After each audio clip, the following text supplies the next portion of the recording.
네, 서양대학교 박명주입니다. 서서 하는 줄 알았습니다. 네. 제가 처음이라 또 처음 스타트 하는데 또 제가 할 얘기가 또 어려운 얘기입니다. 돈 얘기를 하러 왔습니다. 돈은 좋은데 또 이해하기 좀 어려운 부분이 이 금융 아닐까 그런 생각이 듭니다. 저희 캐치플레이 보시면 만나면 마을이 된다는 이 문구를 살짝 바꾸면 만나면 마을이 돈이 된다는 제가 할 얘기는 그 얘기입니다. 마을기금, 자조금융, 사회적 금융 이렇게 형태로 많이 이제 성장해 오고 있는데요. 지금 공동체 하시면서 그런 자조기금이라든지 마을기금이라든지 아니면 사회적 금융 쪽에 이제 간접적으로 접하신 분들도 꽤 많이 있을 텐데 아까 말씀하신 것처럼 지속 가능성을 담보하기 위해서는 이 자금이라는 부분이 반드시 필요할 수밖에 없습니다. 그 공동체이면서 또 그게 성장해서 마을 기업과 협동조합과 이런 사회적 금융으로 사회적 경제주주로 넘어갈 때 과연 그 지속성을 담보할 수 있는 어떤 요인이 뭘까라고 하면 이 금융이라는 부분이 굉장히 중요합니다. 그러면 그런 부분에 대해서 지금 해외나 국내에서 기금이 어떻게 운영되고 있는지 또 우리 대한민국의 제도적인 제한점이라든지 또한 그 마지막에는 이제 저희가 어떤 그 지속성을 유지하기 위한 그런 프로세스를 한 두어 가지 이렇게 제안을 해드리려고 합니다. 마을기금은 마을에 이제 돈을 흐르게 함으로써 마을 주민의 삶의 질을 높이는 어떤 그 촉매제 같은 역할을 합니다. 외부 지원이나 도움 없이 주민 스스로 만드는 그 기금을 자조기금이라고 합니다. 여러분들이 은행에 가시면 이용자이시지만 마을기금을 만들게 되면 그런 개념이 아니라 소유자 개념이 되시는 거죠. 금융지주가 되시는 거죠. 그래서 그 마을기금은 금융기관과 같이 할 수도 있고요. 지자체와 같이 할 수도 있고요. 직접 마을에서 스스로 할 수 있는 그런 기금도 있습니다. 자, 하지만 이제 마을기금이 이제 돈에 대한 부분이다 보니까 마을 자체적으로 이렇게 관리하는 부분이 굉장히 애로점이 많고 갈등 구조도 많이 만들어냅니다. 현장에서 이런 얘기를 많이 하시더라고요. 마을을 위한 자조기금 조성 및 운영에 대한 경험이 부족하다. 공동체 보건 및 사회적 가치 실천하는 생태계 조성에서 금융이 차지하는 역할에 대한 사실적인 이해가 좀 부족하고요. 사실 그 기본 환경이라든지 인프라 조성이 굉장히 어려움이 있습니다. 왜냐하면 또 다른 얘기는 또 지역 금융기관들이 다수의 영리를 추구하는 게 은행의 목표이고요. 또 신협이라든지 새마을금고라든지 비영리 기반의 협동조합 금융기관들도 법적인 한계점이 있습니다. 협동조합 기본법에서는 금융업을 못하게끔 되어 있습니다. 또 조합원 간에 허용된 그 소액대출, 상호부조 이런 것 역시 출자금 조성에 굉장히 어려움이 있는 게 현실입니다.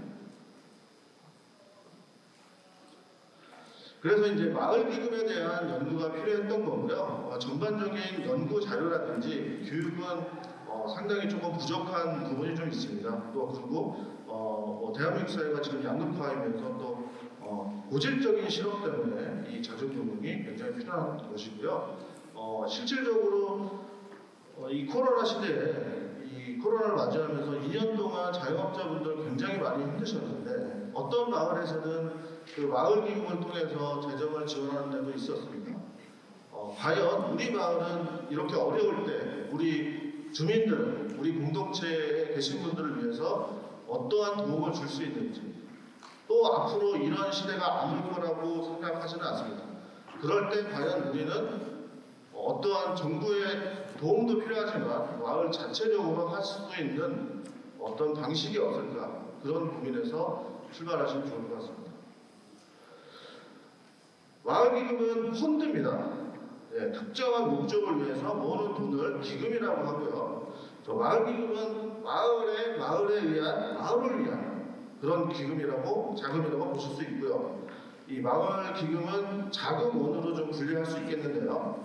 마을발전기금 많이 들어보셨을 겁니다. 우리 농촌으로 이렇게 이사를 가시면 중에 들어가시면 마을에 어떤 발전기금을 내라 들어올 때 이사 올 때 이런 사실 갈등 구조도 많이 있는 게 현실입니다. 또 자금원에 따라서 정부에서 출연을 해줄 수도 있고요. 지금 경기도도 사회적 금융이라서 지자체가 50%의 자금을 출자하면 경기도에서 50% 출자하고 사회적 경제 당사자 조직이 또 50% 출자하고 이렇게 해서 매칭 사업이 내년도 예산에 잡혀 있는 걸로 알고 있습니다. 마지막으로 이제 금융기관과 같이 하는 그 기금 사업이 있습니다. 마을 공동체에 필요한 자금은 그 자조적인 마을 공동체 활성화 활동의 지속성을 위해서 자체적인 마을 기금 조성이 가장 필요하고 가장 유익한 방식이라고 할 수 있습니다. 하지만 선행되어야 될 조건이 반드시 있습니다. 공동체 유대가 가장 중요합니다. 왜냐하면 이거는 금융이고 속된 말로 돈이기 때문에 갈등의 구조를 만들어낼 수 있기 때문에 처음에 시작할 때 그 유대가 사회적 자본으로 시작하실 수 있는 가장 좋은 방법입니다. 그게 공동체의 가장 큰 힘이라고 할 수 있습니다. 자, 마을기금 운영 현황인데요. 기부 문화가 사실 우리나라가 좋아지긴 했지만 아직도 어려운 현실에 있고요. 새마을부나 지역 신협도 역할을 굉장히 잘하고는 있지만 제도적인 부분에서 좀 막히는 부분이 좀 있고요. 대부분 마을 공동체는 정책 자금에 많이 의존을 하고 계시고요. 공동체 자체가 처음에 스타트 하실 때 일부 이제 지자체에서 지원도 되고 여러 가지 프로그램비도 지원되는 걸로 알고 있습니다. 과연 그 지원이 끝났을 때 그 다음은 우리가 어떻게 해야 되느냐? 요즘 공동체 굉장히 많이 생깁니다. 많이 생기는데 또 많이 흩어집니다. 그래서 마을에서 그 지속성을 계속 정부에서 보조해 줄 수는 없기 때문에 그 부분을 보완할 수 있는 부분이 이 기금, 자금, 요 마을 기금 아닐까 그런 생각을 해봅니다. 영리기업은 아니고요. 비법인사단이라는 명칭을 쓰고 주로 관습에 의해서 옛날 어르신들 말로 따지면 개라든지 품앗이라든지 그런 형태라고 보실 수 있습니다. 마을기금과 관련된 이슈와 정책 방향은요. 설립 범위는 서울시에도 2013년 그때부터 아마 그 전부터 연구를 해서 구별로 읍면동 위에 구별로 했던 걸로 기억을 하고요. 경기도도 과거에 따블 공동체에서 굉장히 연구를 활발하게 했던 걸로 기억하고 있습니다. 자, 마을 기금 운영 조직은 비영리 법인이나 공동체 기금이나 지역 금융기관을 설립하는 그런 구조를 갖고 있습니다. 참고로 이제 신협은 기재부소관이고요. 새마을금고는 해남부소관입니다. 그래서 두 금융기관을 설립하는 방식이 조금은 틀립니다. 네. 아마 여기 시험에서 나오셨는데 자세히 설명해 주시지 않아요. 그런 생각이 없습니다. 기금의 독립성을 유지한 정부 지원이 필요하다. 지원을 하되 자주권을 침해하지 않도록 정부 지원이 보상적이지 않는 자생적인 방향으로 이게 제도가 구축돼야 된다. 그런 말씀을 드리고요. 마을 공동체 활동은 이익 창출에 대한 기대가 상대적으로 높지 않기 때문에 지원 금융에 대한 인센티브, 정부 매칭 자원지급, 사회적 가치에 따른 보상을 고민해 볼 수도 있습니다. SK가 SBC라고 해서 사회성과 보상 제도를 현재 실시하고 있습니다. 그래서 사회적 경제 조직이 사회적 가치를 만들어내면 그 가치에 대한 보상을 현금으로 지급을 하고 있습니다. 1년에 300억 정도를 사회적 경제 조직에 인센티브로 제공하십니다. 그런 제도들이 마을 자체에도 사회적 가치를 만들어낸다고 하면 그런 기업과 아니면 공공기관과 연결해서 그 인센티브 자체가 사실은 현금으로 주는 방식도 있지만 지역화폐로 또 또 회전이 될 수 있도록 마을 안에서 선순환 될 수 있도록 제공하는 방식도 좋지 않을까 그런 생각을 해봅니다. 해외 사례입니다. CDFI라는 사회적 금융인데요. 지역 기반의 CL이라고 보시면 될 것 같고요. 이 CDFI는 95년도부터 미국에서 굉장히 발달한 그 지역 개발 금융입니다. 그래서 이 표를 보시면 그 여러 가지 은행, 재단, 정부 개인 투자와 보조와 기부를 통해서 지역의 NGO 단체라든지 사회적 기업이라든지 협동자 그 다음에 저신용 등급에 계신 분들한테 지원을 하는 그런 프로세스입니다. 영국의 사례인데요. 영국의 이제 BSC라고 하는 이건 이제 정부 재정 공공 재원에 대한 휴먼 예금을 받고 지원하는 체계가 영국에 좀 발달되어 있고요. 휴먼 예금을 통해서 지원을 하는데 이 BSC는 제가 사례를 잠깐 말씀드리면 런던의 24평 아파트 가격이 혹시 얼마인지 아시나요? 요즘 부동산 가격 굉장히 많이 올랐잖아요. 우리나라는 서울 기준으로 얼마나 할까요? 영국은 24평 아파트가 34억입니다. 네, 어마어마합니다. 그래서 그 주택을 소유하지 못한 분들이 굉장히 많아서 영국의 그 유명한 캔즈강입니다. 거기 가면 배에서 사시는 분이 그렇게 많다고 합니다. 그래서 그 좋은 집 만들기 프로젝트 이 BSC라는 이 시스템을 통해서 그런 집을 만들어주거나 아니면 구매해주거나 아니면 저희처럼 월세에 대한 부담을 덜어주는 그런 과정을 거치고 있고요. 이런 투자자들한테는 세제 혜택이 30%까지 해주는 게 있고요. 그 결과에 대한 임팩트의 결과는 측정을 통해서 리포트에서 영상까지 제작해서 배포하고 그런 형태로 영국은 진행하고 있습니다. 일본의 휴먼 예금은 제가 이제 타이틀을 좀 갖고 왔는데요. 시민사회 방화 활동을 지원 사업이라든지 사람과 도시 활력 조성 사업이라든지 인구의 인구 감소와 사회 포섭형 무슨 크리에이티브 임팩트 사업 이런 걸로 주제를 해서 프로그램별로 이렇게 일본은 휴먼 예금을 지원하고 있습니다. 그러니까 다 지역 단위로 이렇게 한다고 보시면 될 것 같고요. 우리 마을에서도 어떤 아젠다를 찾으셔서 그 아젠다를 해결하기 위해서는 정부의 어떤 예산을 갖고만 의존할 게 아니라 이런 자정금융을 통해서 펼쳐내시면 좋지 않겠나 그런 말씀을 드립니다. 민간 기반의 자원주는 협동조합 금융 방식이 있고요. 캐나다나 스페인 이런 데서 많이 발전을 했고요. 사회적 은행 방식은 네덜란드나 이탈리아 이런 쪽으로 많이 발전해 있습니다. 아주 오래된 사례인데요. 강원도의 이제 마을기금 사례 조건 분리 직불금 연계 사업인데요. 이거는 그 지자체와 연계한 사업을 예시로 들었던 거고요. 조건 분리라는 것은 어떤 분은 농민의 어떤 밭이라든지 어떤 거주하고 있는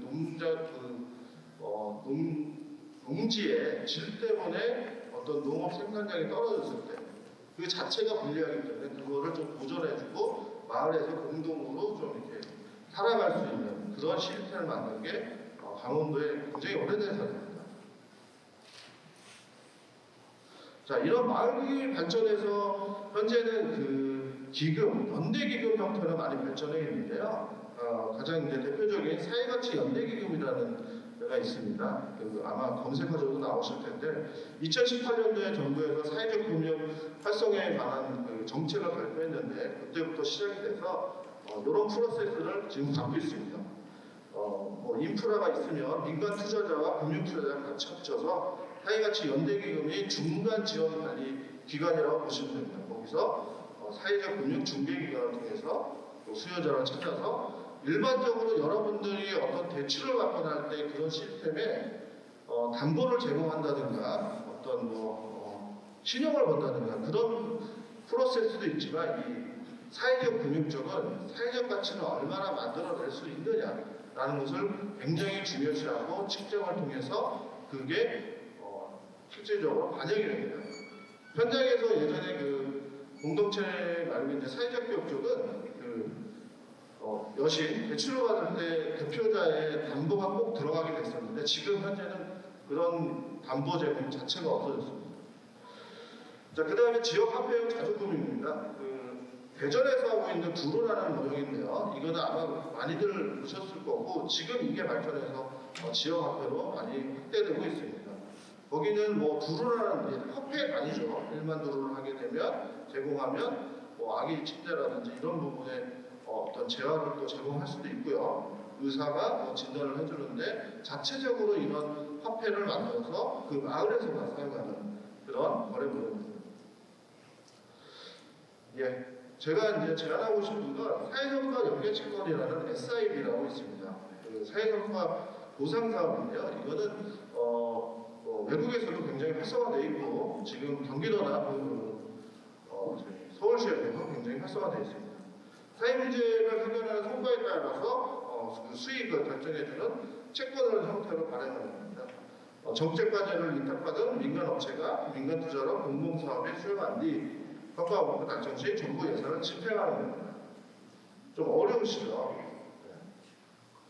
방치시, 보상사업 추진시 이렇게 좌우가 있는데요.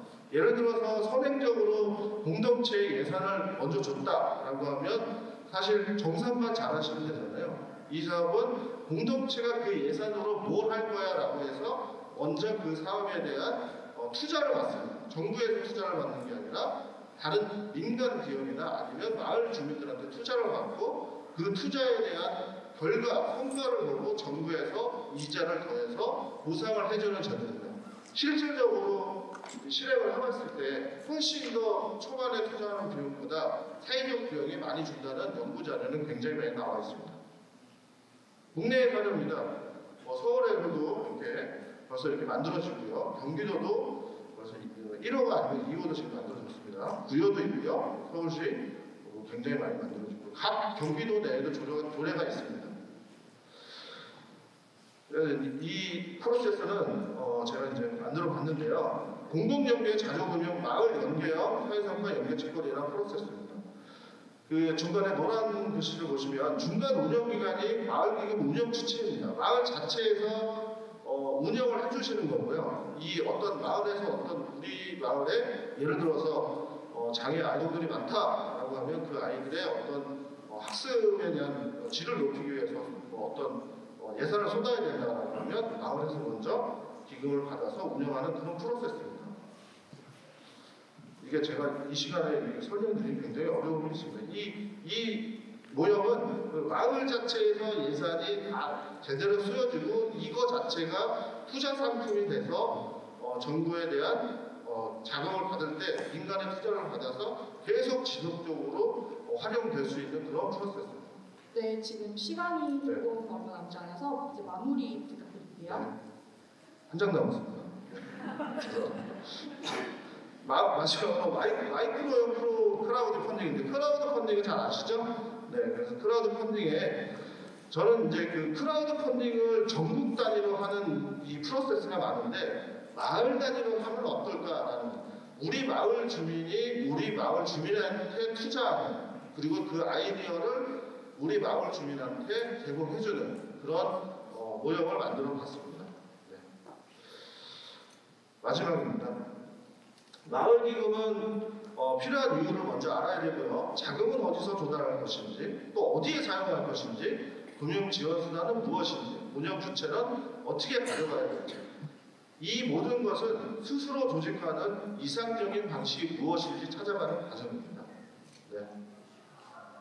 이렇게 마무리하겠습니다. 감사합니다. 네, 서영대학교 박명준 교수님께 다시 한번 박수 부탁드리고요. 굉장히 뭔가 어렵지 않으세요? 굉장히 어렵다가 그 마지막 1분이 그래도 귀에 좀 말랑말랑하게 들어왔던 것 같아요. 그래서 바로 이어서 이제는 말랑말랑한 어떤 마음으로 사례를 저희가 들으려고 하는데요. 경기도 마을 사례를 들어보려고 합니다. 유명한 마을이죠. 안산일동 울타리 너머 김영은 대표님 부탁드립니다. 안녕하세요. 저는 그 안산시 일동이라는 곳에 그 협동조합 마을 카페 맛이라고 울타리 너머라는 주민 모임하고 이렇게 협력해서 그 마을 공동체 활동을 하고 있는 곳에서 일하고 있는 영은이라고 하고요. 여기 오신 그 분들이 많으셔갖고 깜짝 좀 놀랐어요. 근데 어쨌든 제가 좀 떨리기는 하는데 저희 그동안의 과정 설명하면서 어떤 분한테는 희망일 수도 있겠고 어떤 분한테는 같이 겪고 있는 어려움일 수도 있을 것 같고 그렇습니다. 그래서 저희 일단 마을 사례를 이야기하면서 같이 이야기 나눠보도록 하겠습니다.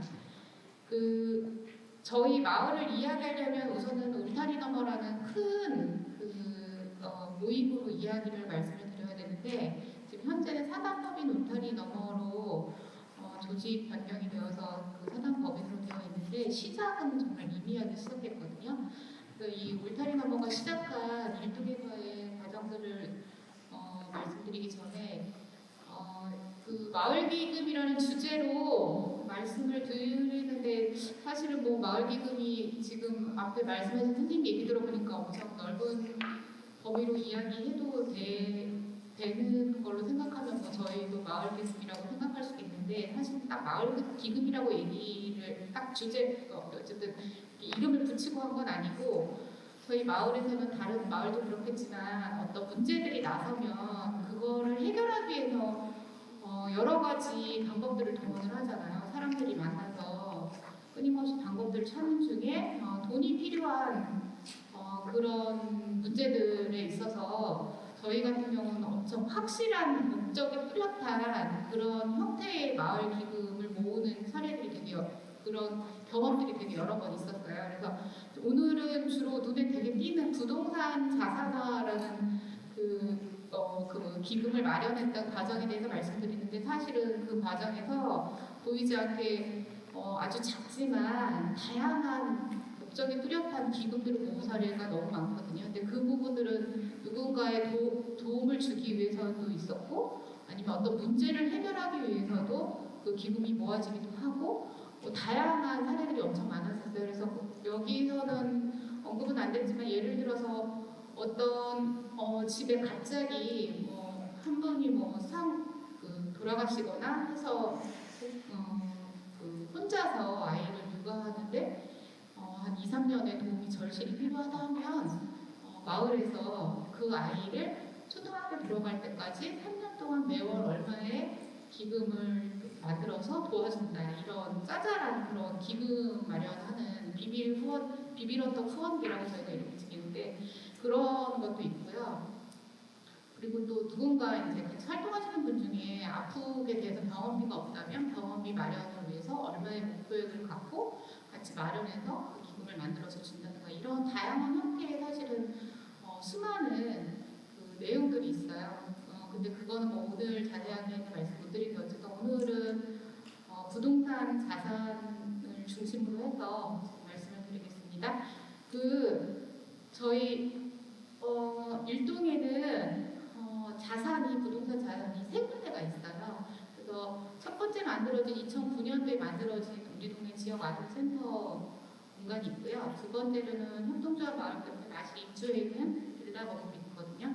그게 두 번째 자산이고 세 번째는 사회적 협동조합 영차 어린이집이 있는데 거기가 세 번째 자산이에요. 일동에는 사실은 이렇게 자기들이 원하는 삶에 나서는 문제들을 해결하기 위해서 하는 과정에서 필요에 의해서 공간 마련을 위한 이런 자산 매입의 과정을 통해서 마련된 자산이 세 군데가 있습니다. 조금 더 자세히 여기가 우리 동네 지역 아동센터고요. 두 번째가 협동조합 마을 카페에 있는 3층짜리 빌라 건물이에요. 그리고 세 번째가 공동육아 영차 어린이집이라는 사회적 협동조합 영차 어린이집이라는 단독주택 이렇게 세 군데가 지금 현재 마을 기금을 통해서 이렇게 형성된 저희 일동의 자산이라고 볼 수 있습니다. 한 개도 어려운데 이렇게 세 개나 된 부동산 자산을 그리고 심지어는 거기 구성원들 대부분이 되게 자기 집도 없는 분도 계시고 있더라도 아주 저가의 그런 그 집에서 살고 계신 구성원들이 어떻게 이런 일들을 벌일 수 있었나 어떻게 가능했나 그거를 정리를 해보자면 우선은 긴 시간을 통해서 삶에 나서는 문제를 협력을 통해서 혼자는 해결을 못하기 때문에 같이 해보자라는 과정에서 그 해결해왔던 경험이 있고 그 경험을 통해서 협력을 통해 쌓인 신뢰가 있었다고 생각을 합니다. 지금 현대사회에서 누군가한테 자기 돈을 이렇게 내어주고 그리고 빌려주고 이런다는 게 쉽지 않은데 아주 큰 돈을 내지는 작은 돈이라도 어떤 일에 쓰이기 위해서 막 돈을 내놓는다는 것은 이런 긴 시간 동안에 신뢰 관계가 쌓였기 때문이고요. 그리고 세 번째는 그 관계들이 바로 내일부터 안 볼 관계들이 아니라 계속 미래에 대해서 같이 꿈꿀 수 있는 그런 관계들이 형성되어서 가능하다고 생각하거든요. 그래서 그 미래를 꿈꾸는 관계라는 거는 요즘 지속 가능성에 대해서 엄청 많이 이야기하는데 삶에 있어서나 공간, 그러니까 본인들이 살고 있는 삶의 터전인 공간의 지속 가능성에 있어서도 중요한 요건이잖아요. 그래서 이런 세 가지 정도가 가능했기 때문에 이런 큰 일들을 같이 벌일 수 있었지 않나 이런 생각이 듭니다. 이렇게 벌어진 일들이 위에서 제가 말씀드린 세 가지인데 그게 울타리 넘어가 초창기 모임에서 지금 현재까지 한 16년 정도 됐는데 이 내용은 다들 짐작하시겠지만 하루아침에 이루어지지 않았고 그리고 그 과정에서 만들어진 사람들이 여기서 모여서 만들어진 공간이 생기고 이 공간이 오히려 사람들을 더 붙잡아두고 더 모이게 하는 그런 역할을 했습니다. 그래서 그 과정을 16년을 보면 맨 처음에가 저희가 이제 그 아이들 돌봄 때문에 모였던 몇 가구가 시작했던 지역 아동센터 그다음에 지금 모임들이 다 나왔는데 일동에는 이렇게 16년의 과정 속에서 필요에 의해서 만들어진 다양한 모임들이 시차를 만들어진 모임들이 거미줄처럼 얼개설개 엮여서 이렇게 관계들을 형성해오고 있습니다. 이게 16년 동안 울타리 너머를 통해서 일동에서 마을 공동체를 이루어온 힘이고 그리고 지금도 현재 계속 지속 가능하게 하는 그런 사람의 몸으로 치면 모세혈과 우동 같은 그런 역할을 하고 있다고 봅니다. 조금 자세히 보면은 그래서 이렇게 여러 가지 모임들이 만들어지고 맨 앞에 그런 마을 기금을 통해서 만들어진 자산들이 세 개나 되는데 그 울타리 너머의 시작은 사실 되게 아까 말씀드린 것처럼 미미하게 자기 아이들을 어디 맡길 데 없는 발을 동동 구르는 부모들이 16년 전에 모임을 시작해서 거기서 일단은 모여서 고민을 하다가 우선은 아이들을 잘 돌보기 위해서 우리가 뭔가 해보자라고 시작했던 그 출발점이 이렇게 긴 시간 동안 여러 가지 해결도 하고 그리고 무언가 꿈꾸고 이런 과정이 되었습니다. 저희가 16년 전에 시작한 맨 왼쪽에 있는 첫 번째 터전이 그 반지하의 강간방이었는데 여기서 아이들 7명하고 교사 1인이 시작하고 그 다음에 오른쪽에 있는 두 번째 터전은 어느 그 회사의 빈 사택이었는데 거기고 그 다음에 세 번째는 어떤 다가구 주택으로 이동을 하는데 이 과정 속에서 아이들이 점점 늘어나는데 저희가 이사가 잦았던 거는 이게 한 2년 정도에 일어난 세 번째 이사인데 그 잦았던 이유는 다들 아시겠지만 그 아이들을 여러 명 같이 시끌시끌 돌보는데 지금 타인에 대해서 되게 포용적이지 않은 그런 분위기 속에서 아이들이 시끄럽고 말썽 피우고 이러는데 그걸 수용해 주시는 분들이 별로 없으신 거예요. 그래서 계속 저희가 어떻게 보면 약간 쫓겨나듯이 내지는 집주인이나 이런 분들의 요구로 인해서 이렇게 2년 사이에 한 3번을 이사하고 그리고 그 과정에서 좀 아이들을 안전하게 돌보고 싶어서 저희가 세 번째 이사 후에 또 나가라는 소리를 듣고 거기 부모들이랑 이웃들이 같이 그 첫 번째 마을 기금의 형태로 우리의 터전을 갖자라는 목적을 가지고 기금을 모으게 됩니다. 그래서 그 기금을 통해서 자산 1호인 네 번째 터전을 연구 터전으로 해서 우리 동네 지역 아동센터를 구입하게 되고요. 그렇게 해서 저희가 지내다가 그 10년 정도 되면서 아까 말씀드린 위에 다양한 모임들이 그 과정에서 생기면서 10년 정도 되면서 우리가 좀 마을에서 좀 더 확대해서 이런 공동체의 어떤 건강한 힘으로 좀 사회 변화도 있고 더 많은 이웃들과 좀 공동체 활동을 활성화해보자 이런 과정 속에서 거점 공간에 대한 고민이 시작되게 돼요. 그래서 거점 공간에 대한 고민을 하면서 저희가 다양한 거점 공간 형태를 고민하다가 결국은 카페라는 그러니까 사랑방처럼 누구나 자연스럽게 드나들 수 있는 카페라는 형태로 저희가 고민을 하게 돼서 두 번째 자산이 여기 빌라 노란 그 천막처럼 돼 있는데 거기가 협동조합 마을카페 마실이 들어가 있는 공간이거든요. 이 건물을 매입을 하게 됩니다. 그래서 카페뿐만이 아니라 이 건물을 이후에 좀 그 지역의 커뮤니티 공간으로 좀 거점 공간으로 우리가 앞으로 전환해보자라는 부품을 안고 이 건물 전체를 매입을 하게 돼요.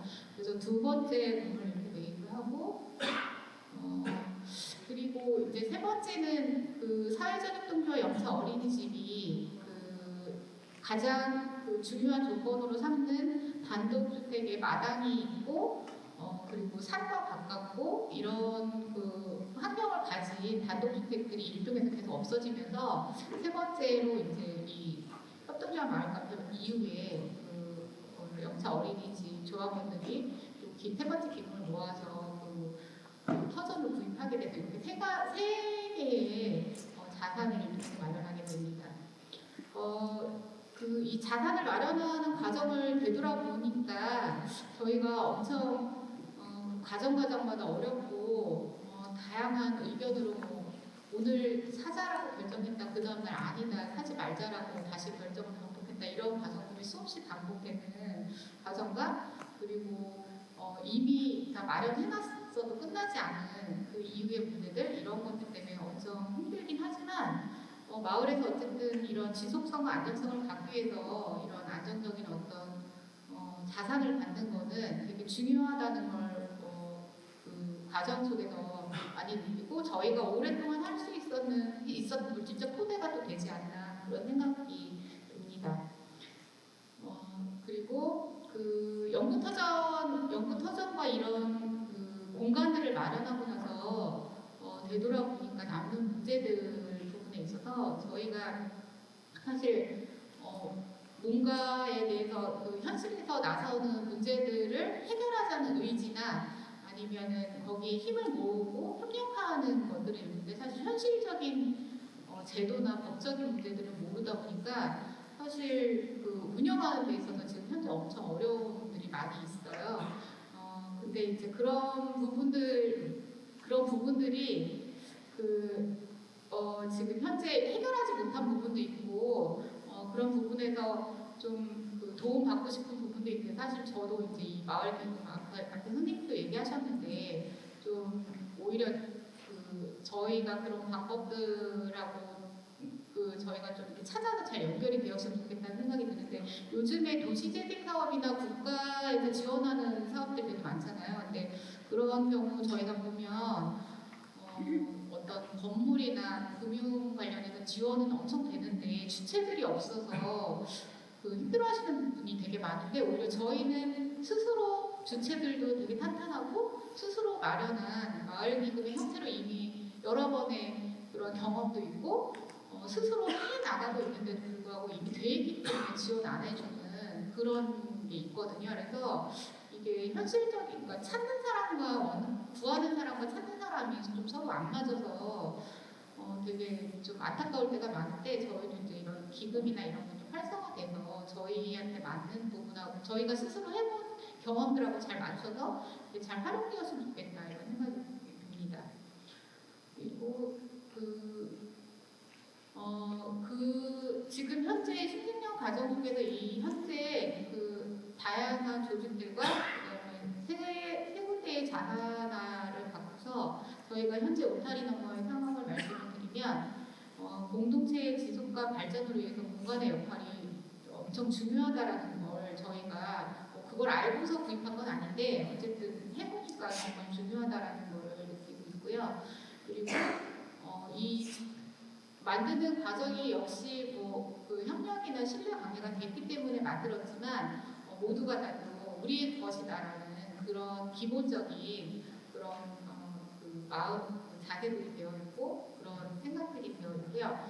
그리고 건물 매입은 지금도 엄청 어려움 겪으면서 사실은 샀을 때는 무슨 세상을 다 얻은 것 같은 그 공동체 회원들이 다 그렇게 느꼈는데 사실 산 거는 아무것도 아니고 지속하는 게 지금 너무 어려워서 지속하는 게 그 지속을 어떻게 할 것인가라는 부분에서는 여전히 좀 어려운 문제들이 많이 나가고 있고 그리고 그런 어려움 중에는 지금 현재 그 여기 동작기념회로 계시는데 도움받아서 저희가 아까 우리 동네 지역아동센터는 개인 명의로 되어 있는 거를 법인 명의로 전환도 하고 근데 현재 지금 특정 마실 카페가 들어있는 그 건물은 아직도 개인 명의로 되어 있으면서 금리 인상이나 노후화된 건물 관리 이런 부분에 있어서 어려움들이 지금 현재 계속 새롭게 나타나고 있고 엊그제도 사실은 저희가 그 건물에 불법 건축물이 있는 걸 모르고 잘못 사서 회원들이 막 건물 뜯고 막 그러는 거 막 그렇게 했었거든요. 이해강제금이 저희가 이제 부담할 수 있는 정도가 안 돼서 저희가 막 건물 뜯고 막 이런 과정도 있었는데 어쨌든 지속해 나가는 과정에서 새롭게 계속 나서는 문제들이 주체적으로 계속 해결을 하려고 아무리 해도 사실 법적으로나 그 재정적으로 안 되는 지점들이 계속 나타나고 있어서 현재 사실 어려움이 많이 있습니다. 그래서 이런 마음 스스로 이렇게 했음에도 불구하고 여전히 시급하고 절실한 도움들이 계속 저희는 필요한 상태인데 이런 부분에 있어서 마을기금 형태로 우리 내부에서 또 지금처럼 목적이 확실한 단기적인 마을기금이 아니라 좀 장기적이고 그런 마을기금의 형태에 대해서 지금 내부에서 좀 그런 것들이 좀 있었으면 좋겠다라는 그런 요구들도 많이 있는데 지금 현재 저희가 갖고 있는 건 저리 대출에 장기간 무상 대출을 하면 우리의 지금 이런 형태를 얼마든지 잘 버틸 수 있고 이걸 해결할 수 있겠다 이런 생각을 하고 그리고 현재 가장 크게 좀 저희 이 자산화 중에서 제일 크게 어려움을 겪고 있는 개인 명의로 공동체 명의로 전환하기 위한 부분들 그리고 이 공간을 효율적으로 사용하기 하는 것 또한 좀 전문가의 도움이 필요하지 않나 이런 그 요구들이 내부에서 좀 있습니다. 그리고 네네 적어가지고요. 마무리 네네. 그래서 앞으로 울타리 너머가 아이들과 시작하는 것이 결국은 아이들과 더불어서 어른들도 공간 일동이라는 공간에서의 지속 가능한 삶과 지속 가능한 운영들 방식들에 대해서 이제 고민들이 있는데 오늘 저도 여기 계신 선생님들도 어쩔 수 없이 공동체 활동하다 보니 공간에 대한 고민은 결국 할 수밖에 없는 지점이라고 생각을 해요. 그래서 이 부분에 대해서 좀 같이 고민할 수 있는 자리였으면 좋겠다는 생각이 있습니다. 감사합니다. 시민 자산화 유형을 발표해주신 김영은 대표님께 감사를 드리고요. 세 번째 사례 발제인데요. 금융기관 유형을 발표해 주실 거예요. 마을공동체 사업투자 관련해서 서울동작신협 조세훈 과장님 인사해 주시고 발표 부탁드릴게요.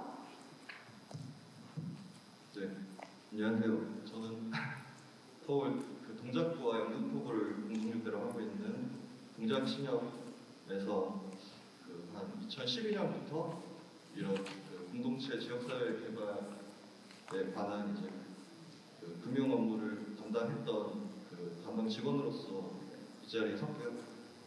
지금은 작년부터 이제 좀 후임 직원한테 이러한 일시적인 업무가 아니고 그것도 이제 저희 신협의 사업의 하나로 해서 업무를 인수인계하고 있는 과정이고요. 그 과정에서 이제 저희가 이제 담당자로서 고민했던 거, 그다음에 어떤 이제 생각을 가지고 그 사업을 진행했었는지 좀 공유해드리고자 합니다. 그러다 보니까 오늘 말씀드릴 내용이 어떻게 보면 신협 중앙회나 동작신협의 공식적인 입장과는 좀 다를 수가 있습니다. 그 점 좀 양해 부탁드리고요.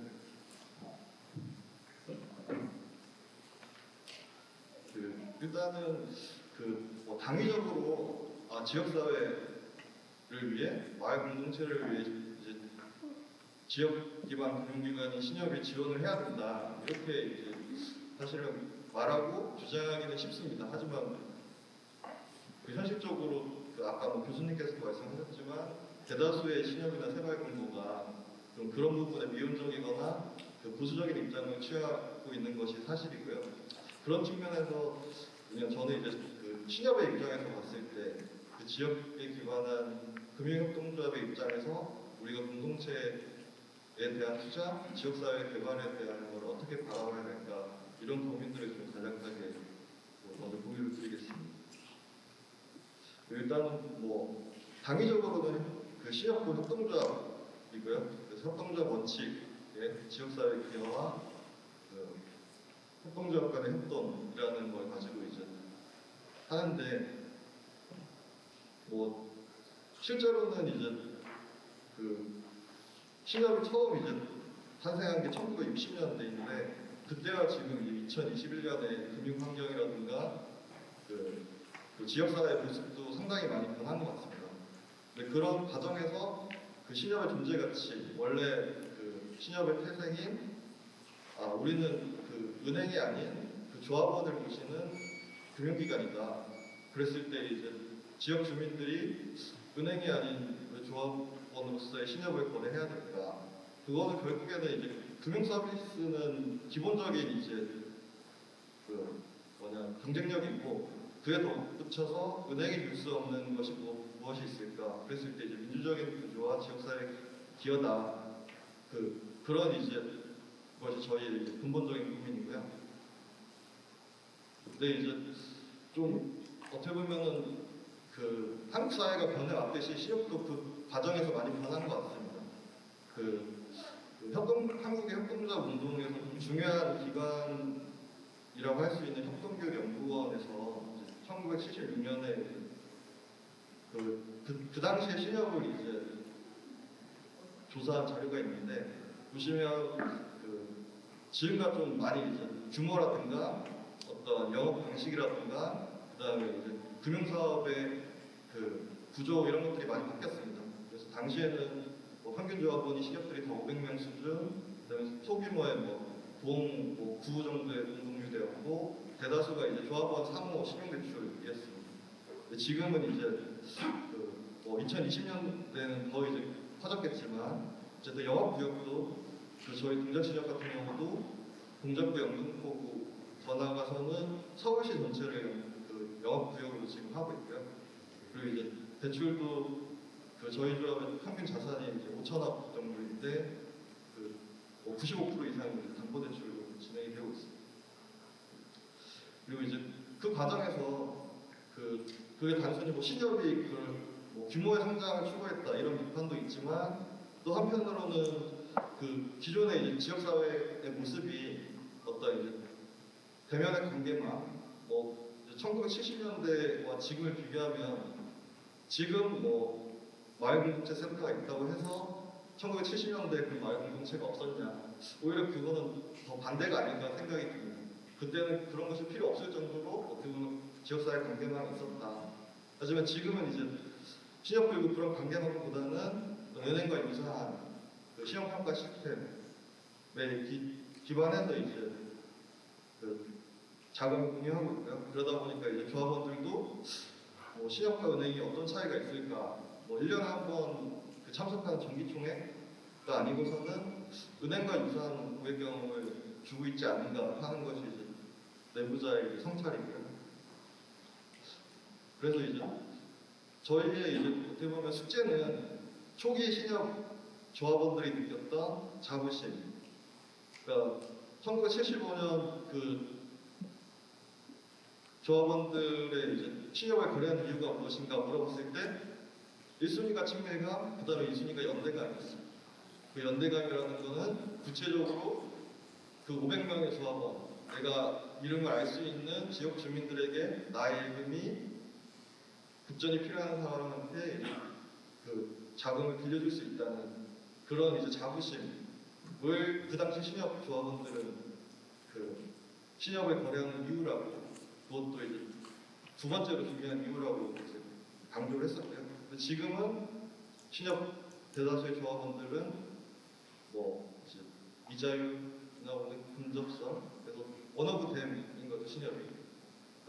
그런 과정이 이제 저희 신협이 겪은 과정이었고요. 그랬을 때 저희가 이제 공동체와 지역사회 개발을 고민하게 된 것은, 그러니까 기존에 이제 신협이 은행과 다른 차별점을 줄 수 있는 게 무엇이냐 했을 때, 첫 번째로 이제 조합원 배당, 뭐 출자 배당이 있고 이연구 배당이 있는데, 은행이 지금 뭐 주는 예를 들어 뭐그 보이율 적금이라든가 저리의 대출이라든가 그 똑같은 이제 금융 서비스로 갔을 때는 어떤 차별성이 있을까, 과거와 다르게. 그 다음에 그 저희 신협 같은 경우도 뭐 지금 뭐 문화센터도 그 본점에서 운영을 하고요. 그 다음에 과거에는 뭐그 피트니스 센터도 운영을 했고, 그뭐 도서관도 지금 운영하고요. 그래서 뭐 다양한 이제 조합 복지 사업을 하고 있습니다. 하지만 그 은행들도 마찬가지죠. 은행의 사회공헌 사업, 복지 사업, 그 뭐 요새 뭐 CSR, 어떤 ESG 경영이라고 하는 것과 어떤 차별화를 우리가 줄까 했을 때, 저희가 이제 고민한 것은 그런 이제 지역사회 개발을 위한 임팩트 파이낸싱, 그래서 이제 지역사회 개발을 그 기여하는 주체들을 위한 그 마중물이 되자, 이런 고민이었고요. 그랬을 때 이제 그 저희는 기존에 그냥 기부가 아닌 어떻게 보면 작은 공여로서 지역사회에 그 다양한 임팩트를 만드는 뭐 협동조합이라든지 그 사단법인이라든지 비영리 민간단체라든지 다양한 이제 주체들과의 파트너십을 통해서 지역사회에 뭔가 은행이 하지 않는 임팩트를 만들 수 있겠다, 이런 고민에서 출발을 했었습니다. 이제 저희 신협의 사례를 공유드리면, 저희 2013년부터 시작을 했고요. 그 일단은 저희 그 서울시와의 정책적인 그 교감이, 일단은 저희가 그 이런 공동체 투자를 처음 이제 본격적으로 추진하는데 큰 마중물이 된 것은 사실입니다. 이 금융이라는 건 기본적으로 이제 데이터가 있어야 되는데, 예를 들어 개인 같으면은 지금 아까 말씀드린 CSS, 그래서 개인의 신용 평점이라든가 소득이라든가, 예를 들어 영리 기업이라면 뭐 재무제표, 그래서 이제 결산 손익 뭐 이런 것들을 보고 금융기관은 평가를 할 수가 있어요.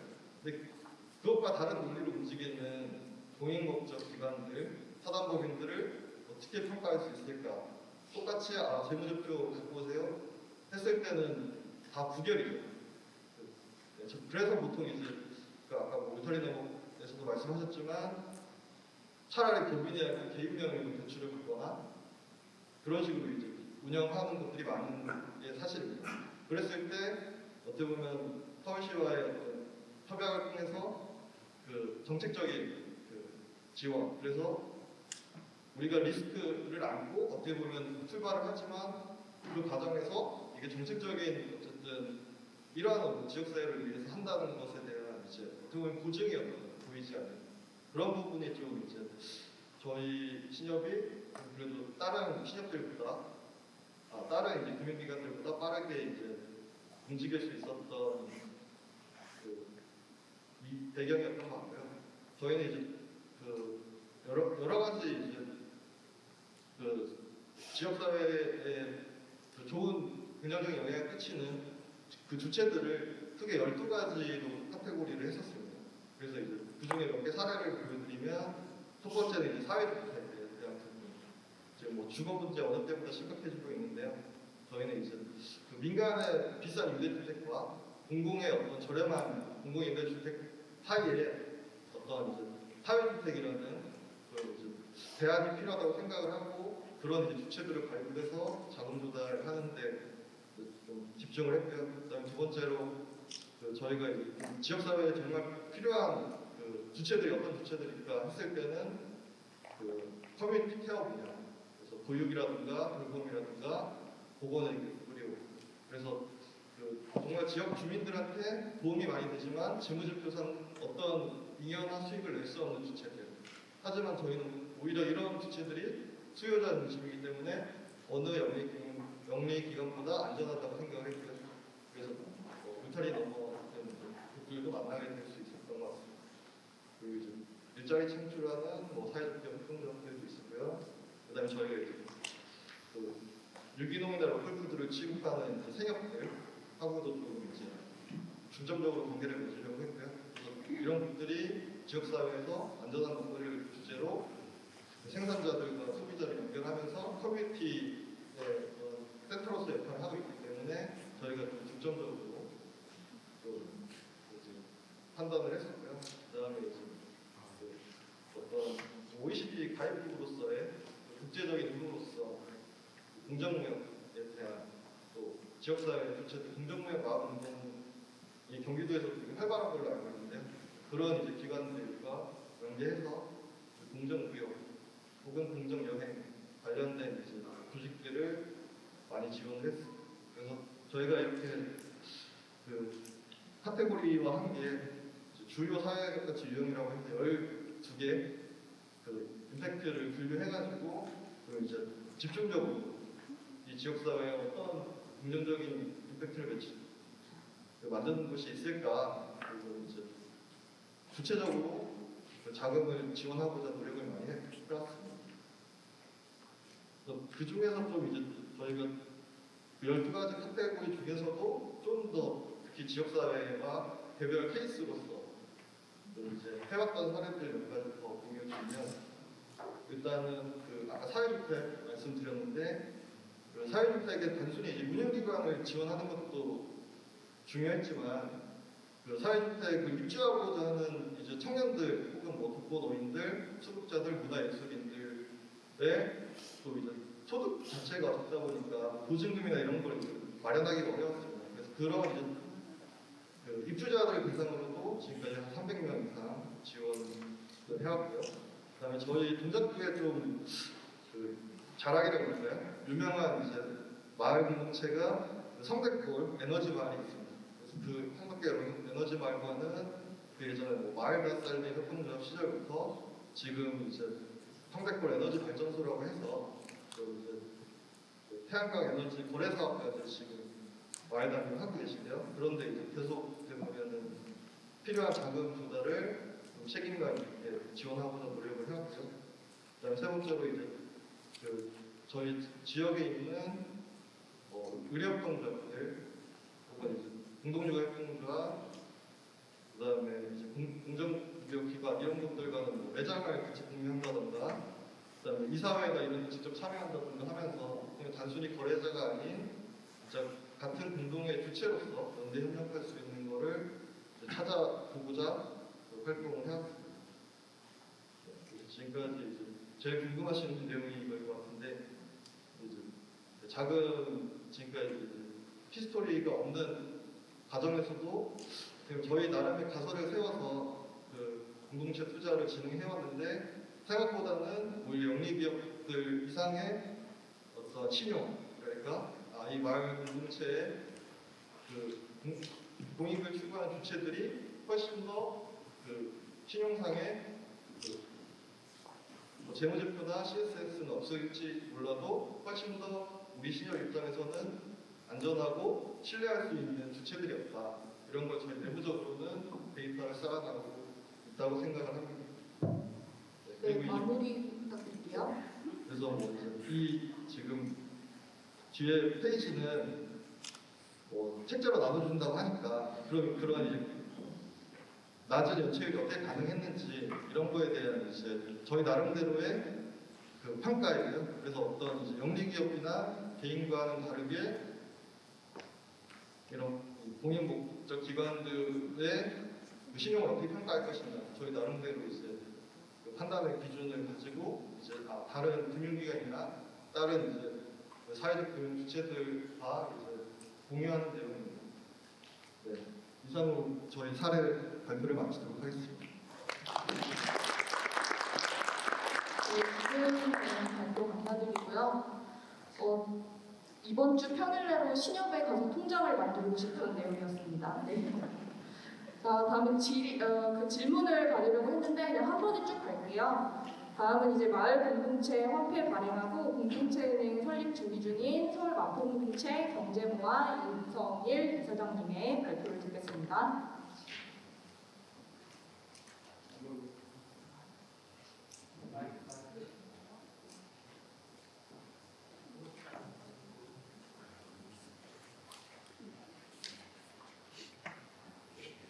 네, 이사장님 그 컴퓨터의 시간 끄시죠? 3시까지 발표해 주시면 됩니다.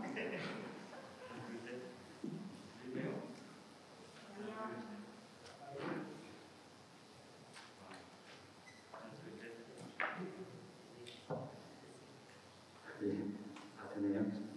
안녕하세요. 네, 저는 서울 마포에서 왔고요. 앉아서 할게요. 네. 저는 사단법인 공동체경제모아의 이사장으로 있는 윤성일이라고 합니다.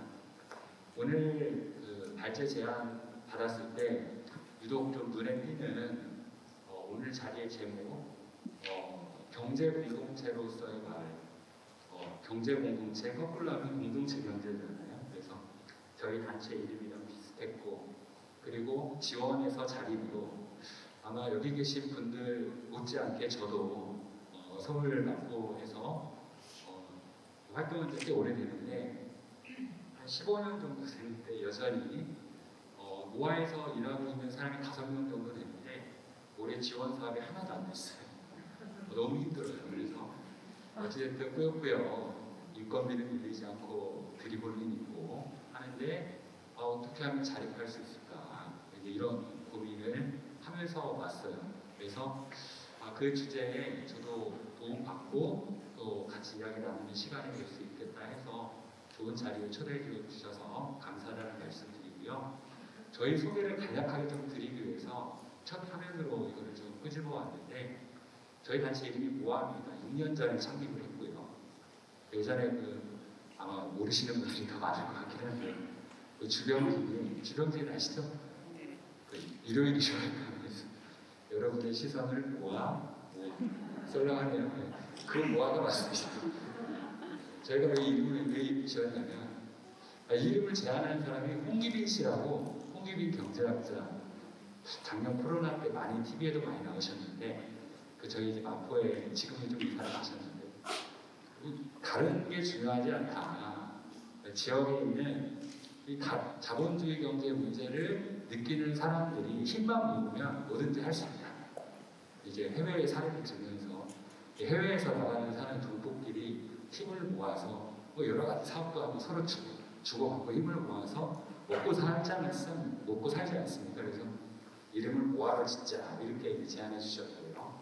그래서 저희는 다른 세상을 꿈꾸는 사람들, 특히 개인에 주목하고 있어요. 그러니까 협동조합이나 사회적 기업 많은 단체들끼리의 사회적 경제 연대체, 공동체 이런 부분들이 많지만 신협에 있는 이제 조합원들 수가 정말 많잖아요. 저희가 이제 15년 동안 지원해서 여러 대형 공동체를 만들었는데 개인의 경제에서의 여러 가지 할 수 있는 영역들을 만들어보자 이렇게 고민을 한 거예요. 그리고 이 경제 주체, 마을 공동체도 마을에서도 여러 부류의 사람들이 있잖아요. 예술인도 있고 또 지역의 소상공인 자영업자들도 계시고 저도 이제 학부모이긴 합니다만은 이제 공동육아라든가 돌봄에 대해서 고민하는 이런 분들도 계시고 청년들도 있고 어찌됐든 그런데 이 대한경제 영역에서 저희가 되게 협동조합이나 사회적 기업을 만들어야 경제 주체로 인정되는 이 분위기가 저희는 조금 좀 뛰어넘었으면 좋겠다.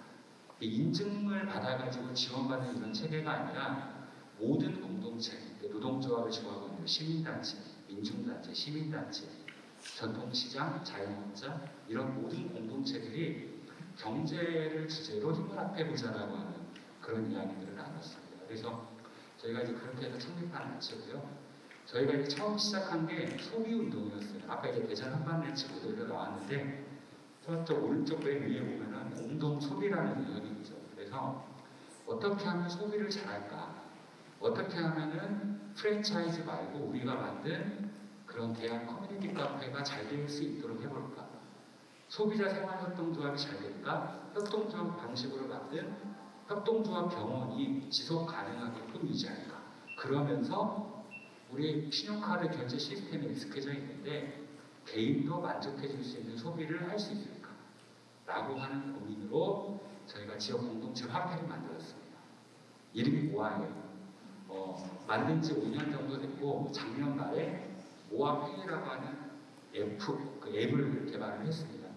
모아페이 딱 개발 검색하시면 따라보실 수 있는데 지금 한 달에 2천만 원 가량을 바꿔서 쓰시고 지금까지 총 발행된 유통된 것들도 꽤 되고요.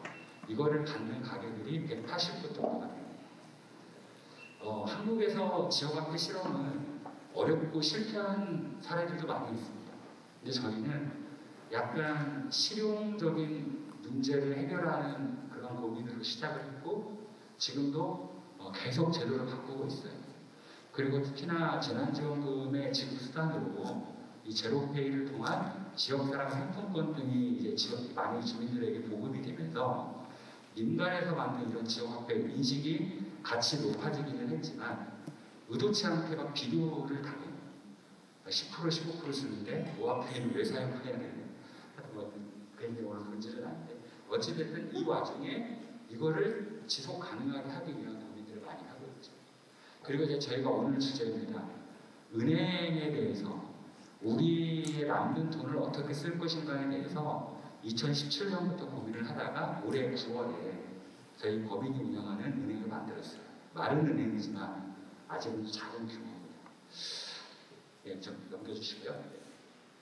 자, 2017년에 저희가 뭐 공부를 많이 해가지고 처음으로 지역에 있는 사람들한테 제안한 자료고요. 예, 다음 넘어가겠습니다. 저희가 이제 다음 넘어가고요. 그때 이제 고민했던 내용이 그 지역에 있는 그 뭔가 이제 우리의 뭔가 남는 돈을 어떻게 사용할까 이런 고민을 하다가 어떤 형태, 어떤 지역을 고민을 했었어요. 그러니까 저희가 이제 사례 조사를 하면서 옆에 용산에 이제 해방촌에 빙고라고 하는 청년 금융 공동체가 있는데 거기는 이제 청년들의 자조 공동체입니다. 그리고 우리 마포에는 성미산 마을이라고 하는 유명한 마을 공동체가 있고 모아하고 함께하고 있습니다. 근데 대동계라고 하는 계모임이 있는데 현재 개원들이 50명, 10년 동안 경험을 했고 근데 마을 단위로 하고 있어요. 근데 성미산 마을 대동계랑 함께 할 건가 말 건가 이런 고민을 하다가 두 단위로 우리는 만들어보자라고 고민을 하고 저희 이유가 나와 있어요. 그 모아를 갖다 만든 다양한 공동체들이 함께 해야 된다. 성미산 마을 공동체는 너무너무나 이 경제적인 모델이나 교육, 돌봄을 잘하고는 있지만 그 지역에는 수많은 다양한 공동체들이 있습니다. 근데 그들과 함께 우리의 먹고 사는 문제를 어떻게 함께 해결해야 될지 성미산 마을 모델을 보고 자기 자리에서 그걸 만들어 나가는 데는 어려움이 있더라고요. 그래서 우리가 모아가 그 연결의 플랫폼을 한번 해보자. 성미산 마을과 함께. 그래서 9단위로 하자. 그리고 이 9단위로 하는 게 마을 단위의 자조기금에 역행되는 것이 아니라 실제로 실험을 넣으면서도 보편적인 것으로 할 수 있는 그런 바운더리가 되겠다. 이런 고민을 가지고 시작을 했습니다. 그래서 이제 연구를 쭉쭉쭉 했는데요. 시간이 없으니까 쭉 넘어가 주세요, 선생님. 네. 쭉쭉 넘어가 주시고요. 네. 그래서 저희가 이제 됐습니다. 그 여러 가지 이제 사례가 있습니다. 근데 이제 자조기금을 연구하면서 들었던 고민은 어떤 사례를 보고 정답이 있는 것은 아니다라는 거였습니다. 그러니까 그건 뭐냐면 우리가 이걸 왜 필요하고 우리는 왜 이걸 만드는지 목적에 따라서 우리의 형태도 달라질 수 있다는 것입니다.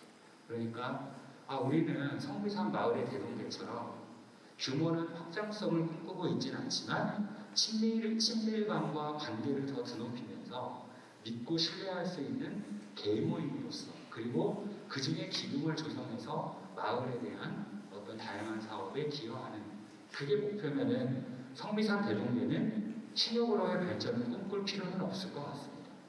그러니까 이 돈을 어떻게 모아서 어떻게 운영하느냐에 대한 내용은 목적 국적에 따라서 달라질 수 있겠다라는 생각을 한 거죠. 저희가 조금 고민했던 거는 사실은 저게 2017년도 시범 사업을 한 거였는데 돈에 대한 근본적인 좀 문제였어요.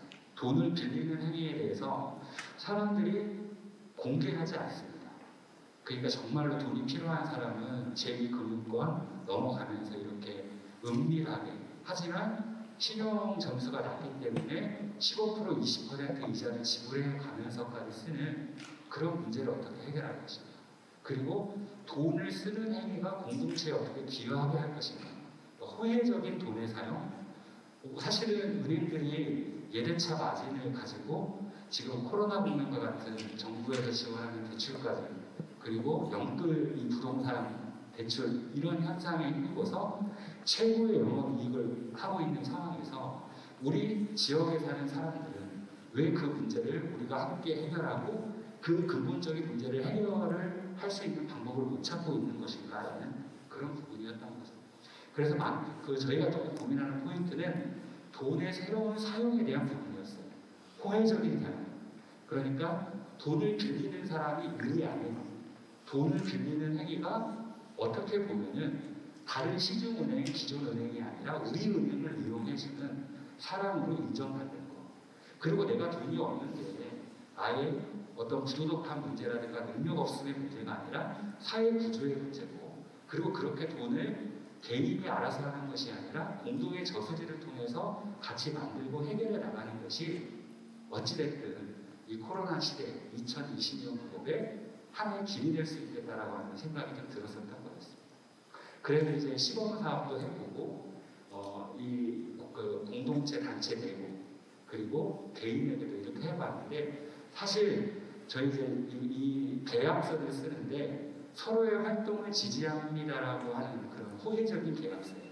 그러니까 이러한 것들을 통해서 약간 그 돈을 빌려 쓰는 행위에 대한 이런 부분들을 조금 바꾸려고 했던 것들이 저희의 실험에서는 좀 중요한 포인트가 아니었나 싶습니다. 그래서 이제 이런 실험을 2017년도에 했고 또 하나의 포인트는 저희가 지역 화폐를 발행하고 있습니다. 이 지역 화폐는 지역 화폐 또한 모델이 1000개의 지역이 있으면 1000개의 모델이 나오는 만큼 운영 시스템이 다 다릅니다. 저희 지역 화폐 같은 경우에는 지역에서 순환되는 순환화폐 그러니까 이게 무슨 말이냐면 지역 산업상품권 같은 경우에는 어떤 빵집에서 쓰면은 그 빵집 사장님이 다른 가게에서 잘 안 써요. 쓰는 것도 뭐 쓸 수 있는지는 모르겠지만 그걸 가지고 바로 현금으로 바꾸죠. 그러니까 이제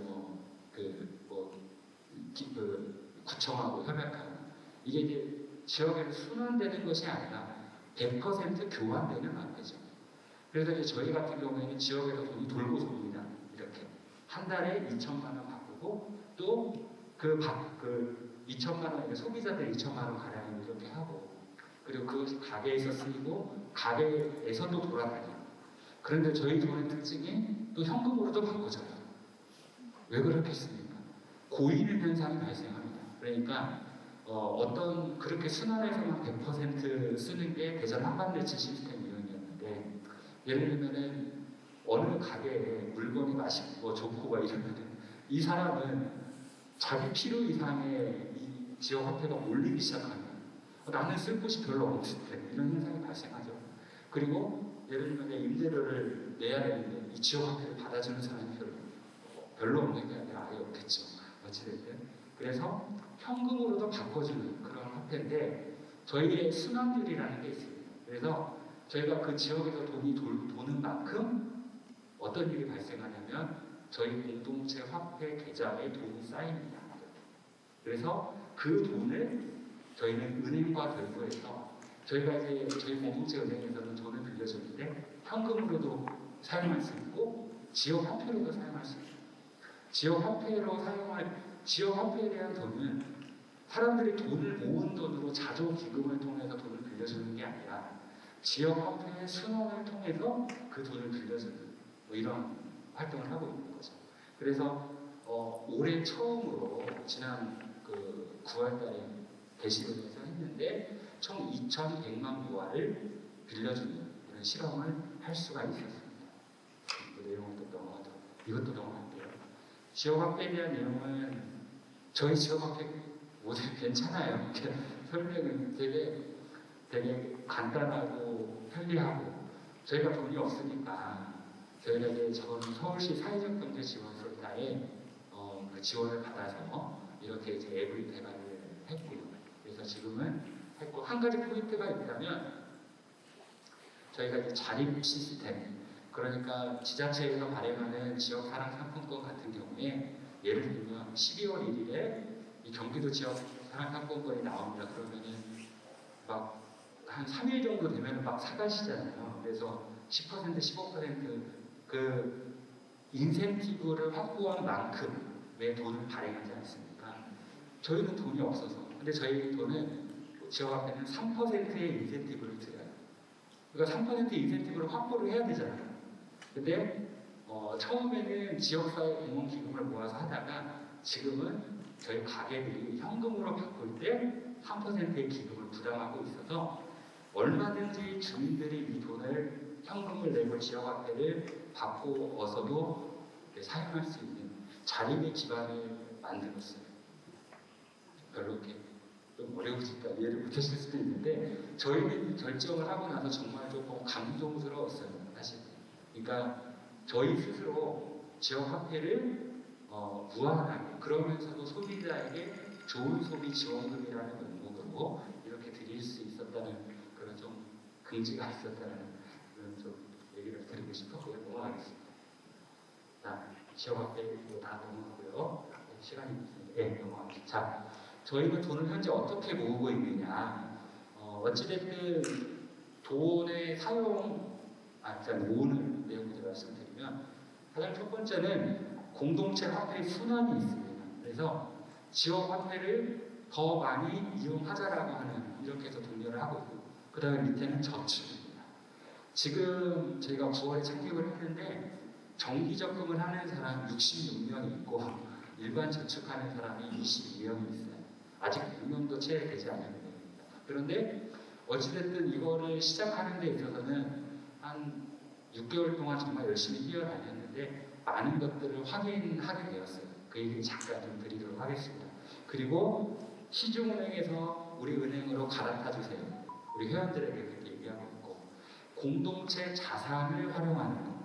공동체 자산이라고 하는 거는 뭐 다양한 형태가 있을 수 있겠죠. 보증금도 있을 수가 있고 혹은 노동조합 같은 경우에는 어떤 돈을 모아서 파업 준비금이라든가 아니면 뭐 이런 것들이 있을 수 있거든요. 그래서 그러한 것들에 대해서 우리가 활용해보면 어떨까? 아직은 실행된 케이스가 없습니다만 이런 것들도 한번 고민하고 있습니다. 다 넘겨주세요. 자, 지금 은행은 어떤 역할을 하고 있느냐? 뭐 저희가 지금 시작했기 때문에 작년에 벌꿀 펀딩이라고 또 시범사업을 한 번 더 했어요. 코로나 때문에 문화예술인들이 일이 줄어들어가지고 우리 돈을 모아서 무이자로 모아서 무이자로 사용해보자. 근데 긴급 생활자금 뭐 200만 원씩 뭐 이렇게 하는 거. 그리고 뭐 돈이 좀 모자라 이사를 하는데 뭐 이런 문제가 되고. 그리고 눈에 보이지 드러내고 있지는 않지만 뭐 예를 들면 고이자로 인한 이런 피해들이 있지 않습니까? 네, 이런 부분들을 해결해 나가는 거를부터 저희가 시작을 하고 있습니다. 긴급 간단하게 빌릴 수 있는 200만 원 긴급 대출, 일반 대출 500만 원, 지역 화폐로는 200만 원 이렇게 막 지금 빌려드리는 사업을 하고 있고 돈이 모이면 1,000만 원, 2,000만 원까지 해보자 이런 꿈을 꾸고 있는 단계라고 보시면 되겠습니다. 최근에 활동이 되게 왕성한 사회적 활동조합 활동가들의 권리를 위한 동행이라는 단체가 있습니다. 저도 동행 조합원이고 성미산 대동교회 조합원이고 저는 이제 대한은행 막 여러 개 사용하고 있습니다. 근데 거기는 사실은 4, 5년 전에는 저희 공동체 은행과 같은 규모였지만 상생연대 기금과 같은 출연금을 확보하고 또 그게 되니까 기업 후원들을 이용해서 회원들의 권리 사업도 하고 뭐 이렇게 좀 확장되어져 가는 이런 부분들이 있는 것 같습니다. 그런데 미리 말씀드리자면 이 지역 공동체에서는 제 생각에는 자조기금을 어느 비율로 모으고 그리고 그 기금의 활용도를 어느 수준까지 높여나갈 것인가 이런 부분들을 논의하는 게 매우 중요한 문제가 아닐까 싶습니다. 뭐 출연금이라든가 이런 부분에 많이 의존하다 보면은 실제로 우리 공유제로서의 돈 그리고 우리가 가져가야 될 책임감 이런 부분에 있어서 조합원으로서의 권리보다는 단순한 이용자로서의 어떤 조합원으로서의 권한 이렇게 그렇게 좀 옮겨가는 것들이 좀 많이도 보아왔고 그래서 이제 그런 부분을 신경 써야 되지 않을까 이런 생각을 해봤고요. 자 다음 네, 넘어가 주십시오. 자 그래서 저희가 이제 작년부터 실제적으로 우리 은행을 만들면서 했던 고민들입니다. 자, 예. 그러니까 우리는 지금 마을에서 지역에서 새로운 금융 공동체를 꿈꾸고 있지 않습니까? 제가 동작에 살았으면 동작 신협에 이제 서울로 하니까 동작 신협에 조합원으로 가입하고 그런 거를 먼저 고민하는 기금을 고민하는 단체가 있으면 저는 그 단체에 함께하는 게 좋은 방법일 거라고 생각합니다. 그렇지 않으면 그런 게 없으면 혹은 우리는 그런 고민이 있는데 실현을 하지 못한다면 우리의 목적이 무엇이고 그리고 왜 이것을 우리는 실행하지 못하는 것에 대해서 이야기를 할 필요가 있을 것 같습니다. 그래서 이제 그런 부분들부터 시작을 저희도 했고 그걸 만들어 나가는 과정이 매우 어려운 과정이었습니다. 똑같은 논의를 수차례 하고 하여튼 가깝게 이거를 이야기를 한 이사님들도 원점에서 다시 시작하자. 왜 그러냐면 돈을 하는 그것이기 때문에 더 어려웠던 과정이 있었습니다. 넘어갈게요. 자 여기는 이제 저희가 이제 만드는 과정에서의 문제인데 아까도 우리 자산화한 사례 얘기를 들었고 은행을 저희도 만들면서 들었고 마을에서 공동체를 만드는 것 또한 저는 이런 문제가 고민이 되어야 되지 않을까 해서 좀 끄집어 온 건데요.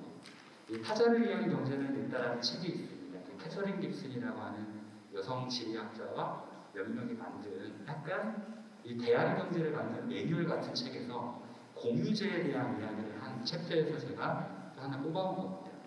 공유제의 조건이라고 하는 몇 가지 조건을 이야기했는데 그 저자는 이 5가지 조건이 충족되어야 우리 공동체가 운영하는 공유제라고 이야기를 하더라고요. 5가지는 뭐냐? 시간이 다 왔습니다. 아, 예. 뭐 저런 것들입니다. 접근권. 방식을 공동체가 접근합니다. 수혜가 공동체로 가는 공동체 너머로 분배되느냐?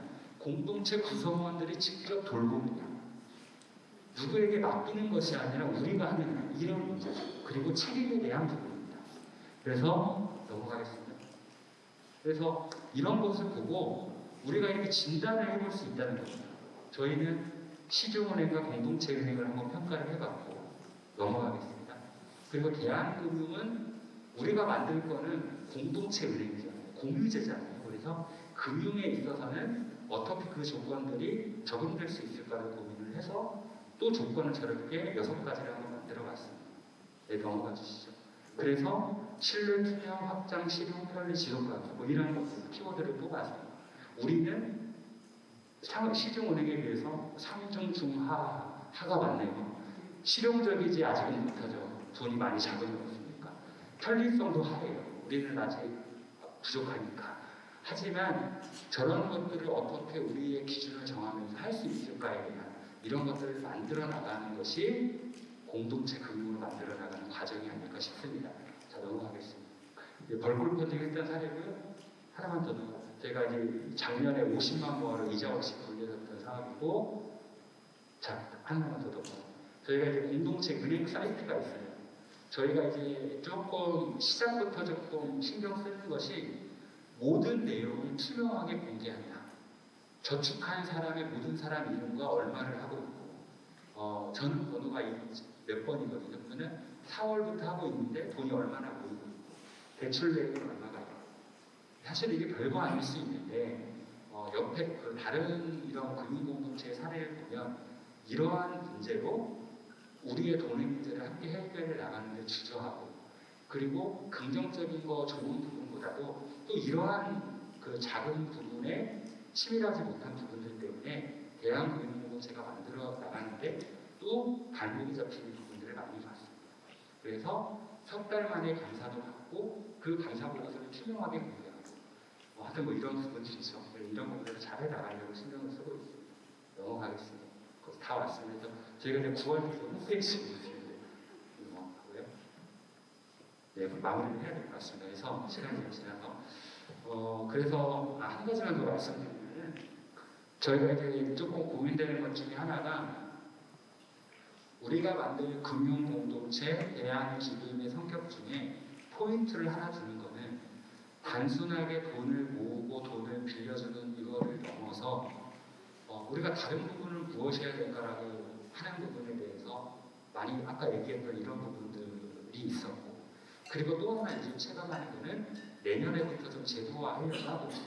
그것은 뭐냐면 좋은 소비와 금융 역량을 어떻게 우리 조합원들이 회원들이 강화해 나갈 것인가.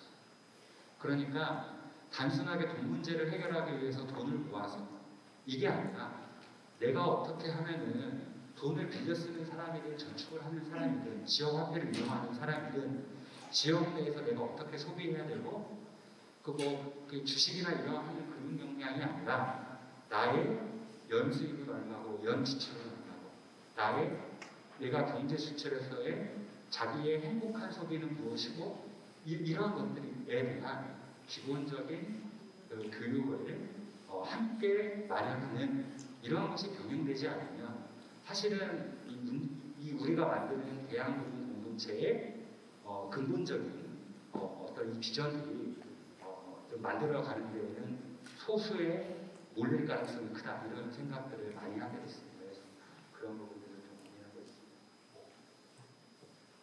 마치겠습니다. 윤성일 이사장님의 말씀 감사드리고요. 중간에 제가 자꾸 마무리해야 됩니다 하는데 제 나쁜 사람이 된 것 같아서 되게 불편해요. 유익한 내용인데 이제 정해진 시간이 있다고 해요. 마지막으로 이제 돈 마을기금을 모으는 것도 어렵지만 이거를 이제 조성하고 배분하고 관리하는 게 더 어려운 일이잖아요. 그 관련된 이제 내용을 탐색해보는 시간입니다. 성남 이로운재단 이용석 사무국장님의 발표를 드릴게요. 기금의 조성과 운영 사례, 기금의 관리, 선진 사례를 발표할 이용석 인사드리겠습니다. 감사합니다. 경기도 마을공동체 활동가의 날을 진심으로 축하드립니다. 귀한 자리에 저희 재단도 초대해 주셔서 경기도 마을공동체 지원센터 관계자 여러분께 깊이 감사드립니다. 사실 15분이라는 짧은 시간에 기금에 대해 설명을 드린다는 건 정말 무리가 있는 것 같고요. 아무튼 빠르게 진행하겠습니다. 어찌됐든 2시간 정도 걸려야 될 거리를 15분 정도로 압축해서 가게 되니까 아무래도 추월도 하기도 하고 뭐 이래야 될 것 같습니다. 양해 부탁드리고요. 진행은 저희 재단의 사례와 기금 관리를 위주로 설명드리도록 하겠습니다. 저는 성남 이로운재단의 사무국장으로 근무하고 있습니다. 성남 이로운재단은 성남 지역을 기반으로 하는 지역재단입니다. 지역사회가 직면한 다양한 문제와 요구를 해결하기 위해 시민들의 자발적인 참여, 자치, 나눔, 지속 가능한 삶의 질 향상을 위한 지역 공동체 실현을 목적으로 하고 있습니다. 그리고 지역사회의 변화와 발전을 위한 풀뿌리 나눔 문화 확산을 목표로 삼고 있습니다. 한마디로 표현하면 고 박원순 서울시장은 잘 아실 겁니다.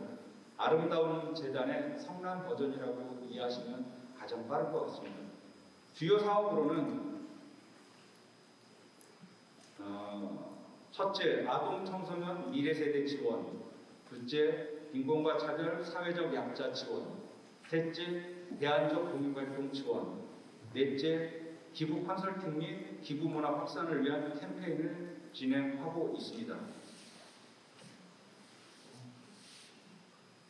한국지역재단 협의회는 저희 성남 이로운재단과 같은 지역재단 10개 정도가 모여있는 협의체이고요. 한 5개 정도가 더 가입할 예정입니다. 오른쪽에 보시면 대한민국 지도가 나오는데 한 15군데 정도가 지금 색이 칠해져 있는 거를 보실 수가 있고요. 지금 전국에 시군구 기초 지자체가 244개 정도가 된다고 합니다.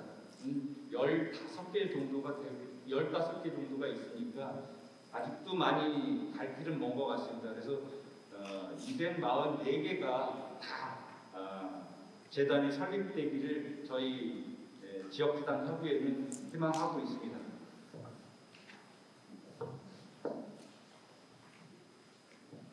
저희 지역재단은 지역 자원으로 비판과 대안을 제시하고 공익발전을 이바지하고 정책 제안도 해서 지역 성장을 지원하는 것을 역할로 하고 있습니다.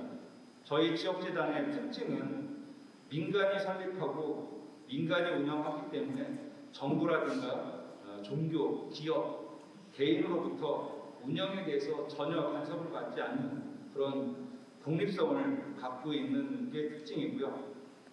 사회복지 쪽에 많이 집중되어 있다고 생각을 하시는데 모든 사회적 이슈에 즉각적으로 대응할 수 있는 굉장히 유연한 조직이라고 보시면 될 것 같습니다.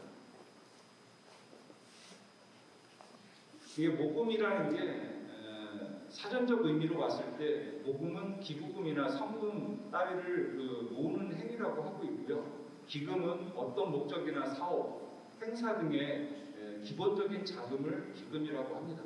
이런 사전적인 뜻에서 보듯이 대부분이 이제 단순히 돈을 모으는 것이다라고 생각을 하시는데 돈을 모으는 것은 그 1차적인 거고요. 사실은 사람을 모으는 일을 하는 거고 그리고 뜻을 모으는 일 그리고 스토리를 모으는 일이라고 생각하시면 맞을 것 같습니다. 그래서 모금의 종류는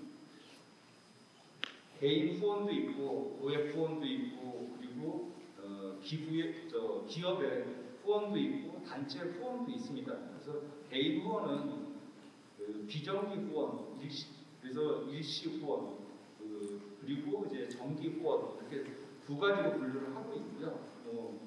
고액 후원은 아시다시피 큰 돈을 회척해 주시는 그런 분들이 간혹 있으시더라고요. 이런 분들이 좀 많으면 좋겠는데 많지는 않더라고요. 그래서 저희가 단체 후원이라는 거를 좀 고민을 해봤어요. 왜냐하면 단체 후원 좀 뒤로 좀 넘겨주시고요. 단체 후원 보시면은 대한민국 특수임무 유공자회 이게 이제 흔히 말하는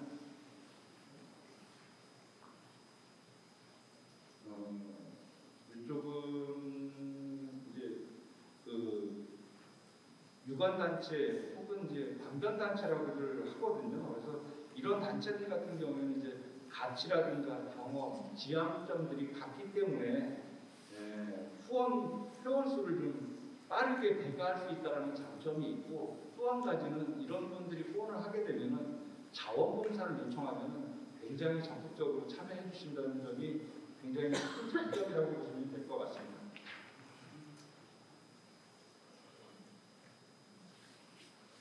그리고 저희가 특히 관심을 갖고 있는 것은 이제 기업인데요. 사실 제가 사무국장 이전에는 나눔가게라고 해가지고 여기 보시면 아시겠지만 아기자기한 형태로 되어 있습니다. 그래서 어떤 기업들은 우리가 기업인데 나눔가게 약간 이상할 것 같다는 생각이 들어서 좀 더 고급스럽고 세련된 왼쪽에 그 나눔 기업 그래서 그 밑에다가 회사 상호를 집어넣고 그리고 어려운 이웃을 돕는 착한 기업입니다라고 이렇게 밑에 글을 써 넣습니다. 그리고 요 옆에다가 저희 성남 이로움재단의 CI와 로고를 집어넣어서 바로 옆에 QR코드 그래서 저희 재단 홈페이지로 연결할 수 있게 만들었고요. 이거는 이제 기업 현판이기도 하지만 저희 보조 간판이라고 보시면 될 것 같습니다. 그래서 저희는 이제 나눔 기업을 좀 많이 만들려고 적극적으로 지금 활동하고 있습니다.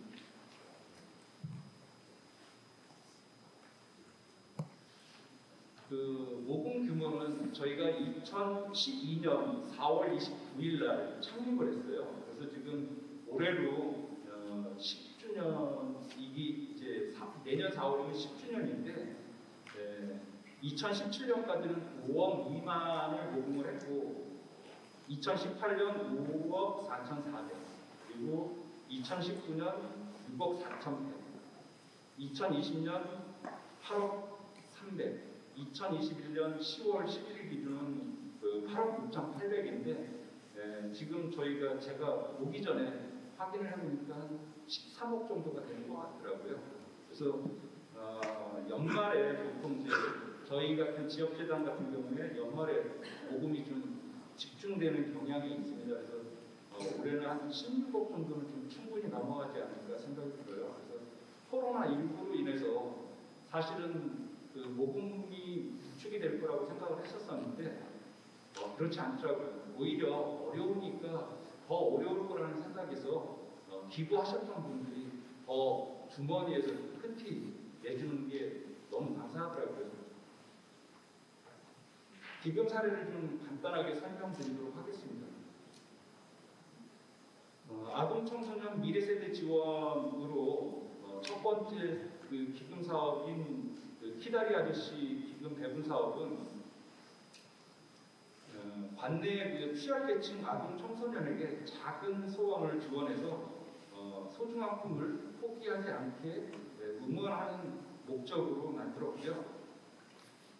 지원 대상은 취약계층의 아동 청소년, 저소득층, 조성가정, 한부모가정, 다문화가정, 장애 아동 이런 그 취약계층에게 지원을 하고 있고요. 이걸 하게 된 동기는 저희가 5월달에 이사장 입춘식이 있었습니다. 근데 이사장 입춘식 때 축하금으로 1,000만 원이 모였었어요. 그래서 이사장님께서 이거를 어떻게 썼으면 좋겠냐라고 말씀을 주셔가지고 평소에 그 아이들이 소원이 있는데 그거를 좀 들어줬으면 좋겠다는 그 사회기관 쪽에 있는 분들이 많이 요청이 있어서 이걸 하면 좋겠다라는 생각이 좀 들었었습니다. 그래서 1,000만 원 중에 500만 원을 이제 기금으로 만들고 10개 단체 아동 청소년에게 교육비나 의료비로 소원 기금으로 지급했습니다. 네, 5분 안에 발표를 마무리해 주시면 부탁드립니다. 감사합니다. 바로 넘겨서 대안적 공익활동 지원은 공익활동 여러분들과 같은 공익활동을 하시는 분들을 지속 가능한 그 활동을 유지하기 위해서 만든 그 힐링 여행지 지원 사업이라고 보면 될 것 같습니다. 이것도 저희 이사장님 그 축하금 500만 원 가지고 시작을 했는데 25개 단체가 지원을 하다 보니 금액이 한 400만 원 정도 모자르더라고요. 그래서 저희 이사장님께 말씀을 드렸더니 지인 4분한테 딱 전화를 하시더라고요. 야, 내 대신에 우리 대신에 지역에서 활동하는 사람들 여행 하나 보면 주려고 그러는데 100만 원인데 그래서 딱 내놓고 해결하시더라고요. 역시 이사장님은 잘 보신 것 같습니다. 그리고 이제 그 빈곤과 차별 사회적 약자 지원인데 착한 손수레 기금 배분 사업입니다. 이거는 성남시 의회 최미경 시의원이 170을 기부를 하고 해주 줍는 그 어려운 노인에게 전달했으면 좋겠다라고 이야기를 하셔가지고 170만 원 플러스 저희가 310만 원 더 보태가지고 480만 원으로 이제 기금을 만들었습니다. 그래서 저희가 그 조사를 해보니까 하루 종일 폐지를 주어도 한 끼 식사를 해결하기도 어렵다라고 하시더라고요. 그리고 또 수레는 이 교통법상 그 차로 분류가 되어 있기 때문에 차로로만 운행을 해야 된다고 합니다. 그러다 보니까 이제 그로 인해서 우울증에 시달리고 있다라는 그런 말씀들을 많이들 하시더라고요. 그래서 이 사업을 좀 더 지속적으로 끌고 가기 위해서 성남시 지역구장 협의체와 같이 진행하고 있습니다. 다음 성남시민성장학교 이것도 저희 이사님을 좀 꼬셔가지고 만든 기금인데 보시면은 여러 개 6개 기관과 함께 협업해가지고 진행하고 있고 지금도 진행하고 있습니다. 지금 여기 보시면은 협약식 사진이 있고 밑에 온라인 그 수업하는 사진 그리고 이 옆에 웹자료가 있습니다. 그러면 다음으로 넘어가도록 하겠습니다. 그 선진 사례를 발표하려고 보니까 시간이 좀 많이 걸릴 것 같아서 유인물 자료로 보시면 될 것 같습니다. 사실 제일 중요한 것은 이 돈을 어떻게 모금을 할 것이냐가 중요하거든요. 그래서 그 부천희망재단의 모금 10계명이라는 게 있어요. 첫 번째 요청하라, 두 번째 거절을 두려워하지 마라, 세 번째 뭐 등등등 있습니다만 가장 중요한 거는 요청을 하는 겁니다. 근데 대부분 사람들이 요청을 좀 꺼려하는 부분이 거절하고 어떻게 하지라고 생각을 하기 때문에 요청을 잘 못하시거든요. 근데 요청을 과감하게 하셔도 될 것 같습니다. 왜냐하면 나한테 뭘 해달라고 하는 것이 아니라 그 우리가 하고자 하는 좋은 일을 하는 거기 때문에 기회를 드리는 거기 때문에 좀 더 적극적으로 요청을 하시면 좋겠고, 그리고 거절은 늘상 있는 거다. 무조건 거절한다 생각하시고 거절을 생각하시고 요청하시면 될 것 같습니다. 사실 지금 모금에 있어서 가장 중요한 거는 기금의 관리입니다. 그래서 기금을 공정하고 투명한 관리를 위해서 자구 노력이 좀 필요하고요. 자구 시스템을 갖춰야 합니다.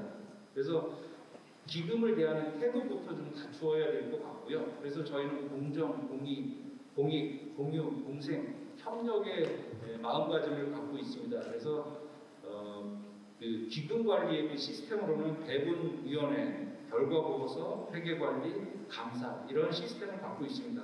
그래서 배분위원회는 공정하게 하기 위해서 15명을 모시고 있는데 재단의 이사, 감사, 그리고 저, 이 3명 빼고 외부의 전문가 12분을 모시고 진행을 합니다. 그래서 배분 기금은, 그러니까 기금 배분은 보통 배분위원 3분 정도로 배분을 하고, 그 다음에 연말 배분 사업은 전체 배분위원들이 참여합니다. 그래서 무엇보다 중요하게 생각하는 것은 공정하게 그리고 투명하게 배분위원회를 운영한다는 것. 그 다음에 결과 보고서를 굉장히 자세하게 쓰고 꼼꼼하게 쓰고 쉽게 써야 된다고 생각이 들더라고요. 그래서 이런 그 결과서를 보게 되면, 만들어서 공유를 하게 되면은 기부하시는 분들이 굉장히 흡족해 하십니다. 그래서 결과 보고서를 잘 만드셔야 될 것 같고, 그 다음에 그 회계 관리 좀 더 정확하고 투명한, 저희 재단 이사장님이 그 세무 회계사입니다. 그래서 이사장님의 말씀은 뭐냐면, 기부자 한 분 한 분의 소중한 마음이 담긴 귀한 기금이니 단돈 1,000원을 쓰더라도 3번 정도 생각해서 정말 필요하다고 생각이 들면 그때 사용하라 이렇게 말씀을 하시더라고요. 그래서 1,000원을 3번까지 생각해야 되나 그런 생각도 좀 들었긴 했는데, 어찌됐든 기금을 대하는 태도가 중요하다고 말씀을 하시더라고요. 그래서 마지막으로 투명한 감사인데, 저희는 이제 그 시스템을 1차, 2차 두 개로 나누어가지고 진행을 하고 있습니다. 그래서 우선 이사님 중에 감사가 2분이 계시는데, 한 분은 그 세무회계사, 또 한 분은 그 변호사거든요. 그래서 이분들이 굉장히 꼼꼼하게 감사를 합니다. 그리고 외부 회계 감사를 맡기는데, 저희 이사장님 그 찬스로 200만 원 정도 하는데 100만 원 정도 하고 있거든요. 그래서 이렇게 기금 관리를 하고 있습니다. 그래서 기금 관리도 중요하고, 그러면 이제 또 중요한 것이 있는데, 지속적인 모금을 위한 활동이 좀 필요합니다. 매월 감사 문자, 뉴스레터, 명절, 생일 문자, 기부 기념일, 또 1주년 기부 기념일, 2주년 해서 이럴 때 저희가 이제 문자나 전화드리고요. 단체나 기업의 창립일도 좀 꼭 잊지 않고 챙겨서 전화를 드리거든요. 굉장히 기분 좋아하시더라고요. 네, 그리고 예, 알겠습니다. 거의 다 끝났습니다. 제가 그 좋아하는 그 문구인데, 궁주병, 변죽풍, 통죽풍, 근과옥을 삼고 있는 문구입니다. 뜻은 뭐 더 이상 나갈 곳이 없는 궁지에 몰리면 변화를 모색해야 하고, 변화를 하게 되면 길이 열리고, 길이 열리면 오래도록 하나님 간다라는 뜻입니다. 한번 이 의미를 곱씹어 보시면 좋을 것 같고요. 여러분들의 어려움이 닥치더라도 그 뜻을 굽히지 않았으면 좋겠다는 생각입니다. 마지막입니다. 우리의 노력 없이 우리 동네는 변하지 않는다라는 걸 저희 재단 직원들은 항상 마음에 품고 있습니다. 그래서 여러분은 마을의 크나큰 자산입니다. 그래서 여러분이 행복해야 마을도 행복할 수 있습니다. 행복해서 웃는 것이 아니라 웃으니까 행복해진다고 말합니다. 두서없는 발표 끝까지 들어주셔서 진심으로 감사드립니다. 행복한 일만까지 하시길 바라겠습니다. 이번 발표를 마치겠습니다. 감사합니다. 네, 감사하고요. 이제 마무리 발언은 패널 분들께서 짤막하게 한두 가지 정도 하시고 마무리를 짓도록 하겠습니다. 모아 대표님부터 해서 마무리 발언 부탁드리겠습니다. 오늘 초대해 주셔서 감사드리고 어찌됐든 요즘에 드라마 보면은 며칠 전에 지옥이라는 드라마 1등하고 오징어 게임도 그렇고 근데 이제 한국 드라마가 잘 한다라기보다는 저는 개인적으로는 그 드라마가 공감할 수밖에 없는 이런 사회 현실 이런 부분들에 한 몇 %는 이유가 있지 않을까 생각하고 마을 공동체나 저희가 만들어가는 대안적인 활동들이 그런 부분들을 어떻게 잘 해결해 나갈 수 있는지 잘 이렇게 좀 그런 부분들이 잘 찾아가는 그런 좀 실용적이면서도 좀 근본적인 이런 대안이 되었으면 좋을 것 같습니다. 네, 들어주셔서 감사합니다.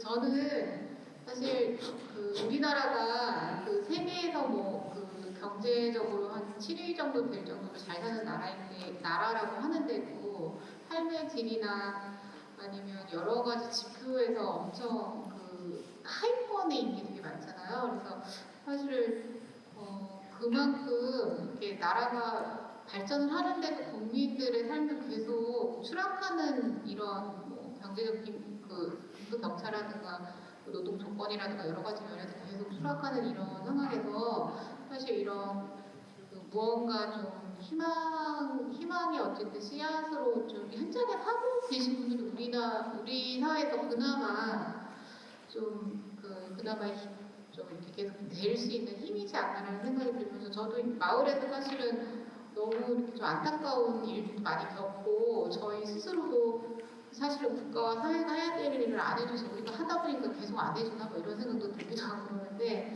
여하튼 저희가 지치지 않고 계속 한다면 언젠가 그런 공동의 어쨌든 발전이 개인들의 어쨌든 삶에 영향을 미쳐서 좀 더 나아지지 않겠나 이런 희망 갖고서 오늘도 좀 제가 전달해드린 내용이 많지는 않지만 오늘 이 자리에 왔고요. 그리고 이런 마을 기금이나 이런 형태도 앞으로 계속 고민할 수 있는 자리가 만들어졌으면 좋겠다는 생각이 듭니다.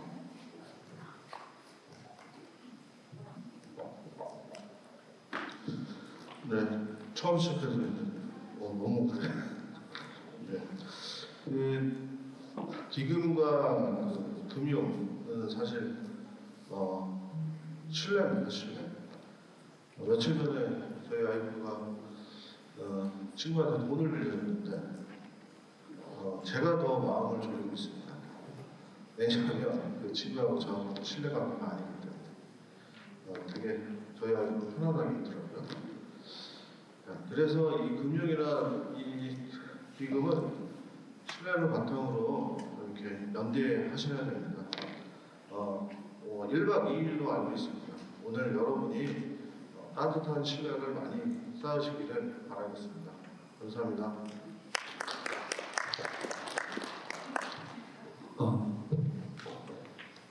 두서없이 발표를 했지만 끝까지 감동해 주셔서 진심으로 감사드리고요. 저희 재단은 여러분들과 같은 그런 마을 만들기 활동가들 1,004명을 신청을 받아서 활동과 열전이라고 해서 사진전을 내년에 준비하려고 합니다.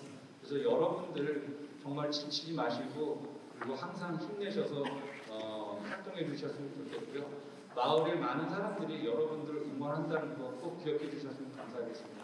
감사합니다. 네, 저는